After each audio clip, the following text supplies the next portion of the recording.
അങ്ങനെ നമ്മുടെ വൈജ തിരിച്ചെത്തി ആദ്യം തന്നെ നോക്കുന്നത് നമ്മുടെ ബാലചന്ദ്രൻ്റെ ലാപ്ടോപ്പിലേക്കാണ്. എന്തൊക്കെ ബാലചന്ദ്രൻ അതിൽ ട്രാൻസാക്ഷൻ നടത്തിയെന്നൊക്കെ നോക്കുന്നുണ്ട്.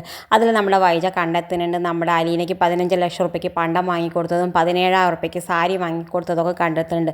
എന്തായാലും അവൾ ആ ലാപ്ടോപ്പ് എടുത്ത് നേരെ ചെല്ലുന്നത് രോഹിത്തിൻ്റെ അടുത്തേക്കും ബബിതയുടെ അടുത്തേക്കും കൃഷ്ണമോളുടെ അടുത്തേക്കാണ്. എന്നിട്ട് ചോദിക്കുന്നുണ്ട്, കണ്ടോ ബാലചന്ദ്രൻ ആ പണ്ടം മുഴുവനും വാങ്ങിക്കൊടുത്തിട്ടുണ്ട്, 15 ലക്ഷം റുപ്യയുടെ പണ്ടാണ് വാങ്ങിക്കൊടുത്തതെന്ന് പറയുന്നത്. ആ സമയത്ത് നമ്മുടെ ബബിതയും കൃഷ്ണമോളും പറയുന്നുണ്ട്, അത് ഞങ്ങൾ അറിഞ്ഞിട്ട് തന്നെയാണ്, ഞങ്ങൾ തന്നെയാണ് വാങ്ങിയിട്ട് അലീന ചേച്ചിക്ക് ഇടിപ്പിച്ചിട്ട് ഇവിടുന്ന് പറഞ്ഞയച്ചെന്ന് പറയുന്നുണ്ട്. ബാലചന്ദ്രൻ എന്തിനു വേണ്ടിയിട്ട് ഈ ഒരു വേലക്കാരത്തേക്ക് ഇത്രയും പൈസ ചിലവാക്കിയത് എനിക്ക് അറിഞ്ഞേ പറ്റൂ എന്ന് പറയുന്നുണ്ട്. ആ സമയത്ത് മനു ഇത് കേട്ടുകൊണ്ട് വന്നിട്ട് പറയുന്നുണ്ട്, മനു പറയുന്നുണ്ട്, ആൻറ്റി അങ്കിളോട് ചോദിച്ചോ, എന്നിട്ട് അങ്കിളുടെ വായിലുള്ളതൊക്കെ കേട്ട് വാങ്ങിക്കോളൂ എന്ന് പറയുന്നുണ്ട്.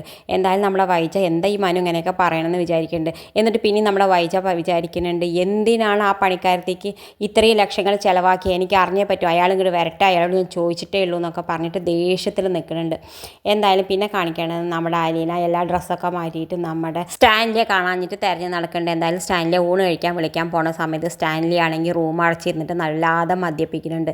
എന്തായാലും നമ്മുടെ അലീനയാണെങ്കിൽ ഇത് കാണുമ്പോൾ വല്ലാതെ പേടിക്കുന്നുണ്ട്, തലയൊക്കെ താഴ്ത്തുന്നുണ്ട്. സ്റ്റാൻലിക്ക് ആണെങ്കിലും നമ്മുടെ അലീനെ കാണുമ്പോൾ വല്ലാത്തൊരു നാണക്കേടും തോന്നുന്നുണ്ട്. എന്തായാലും അടുത്ത് തന്നെ നമ്മുടെ അലീന സ്റ്റാൻലിയുടെ മദ്യപ്പിക്കുന്ന ശീലമൊക്കെ മാറ്റുന്നതെന്ന് നമ്മൾ വിചാരിക്കുക. ഇത് കാണിച്ചും കൊണ്ടാണ് ഇന്നത്തെ പ്രൊമോ അവസാനിക്കേണ്ടത്. ഇതുപോലുള്ള പ്രൊമോ വിശേഷങ്ങൾ നിങ്ങളുടെ മുന്നിൽ എളുപ്പത്തിലെത്താൻ ഈ ചാനലൊന്ന് സബ്സ്ക്രൈബ് ചെയ്യാൻ മറക്കരുത്.